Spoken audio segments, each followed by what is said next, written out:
السلام عليكم، شحالكم ياك لاباس ياك الخير؟ واني بكم مرحبا وسهلا.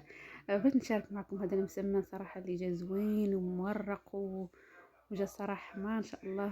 المهم درت شي زلافه ونص ديال الدقيق الفورس، ودرت زلافه ديال الفينو. ديما كيكون الدقيق اكثر من الفينو. ودرت واحد وشويه من الملح، ودرت خماره حمراء، ودرت كتره ولا كترتين من العسل هو اللي كيعطيه داك اللون داك الاحمرار كيجي في المنظر تبارك الله زين. المهم بغيت شويه من النشا وشويه من الزيت والزبده اللي خلطت مع بعض، وهما اللي قرصت بهم وورقت بهم. منين نقرصها مزيان قرصها لين تعود رقيقه، ونرش عليها ديك الزبده وداك النشا والزيت اللي خلط.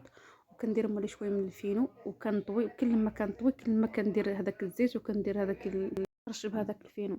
المهم كيف شفتوا تبارك الله طيبتهم وجاو صراحه زين، ما جاو زينين ما شاء الله. جربوهم ان شاء الله لا يعجبكم. هو بكم مرحبا وسهلا.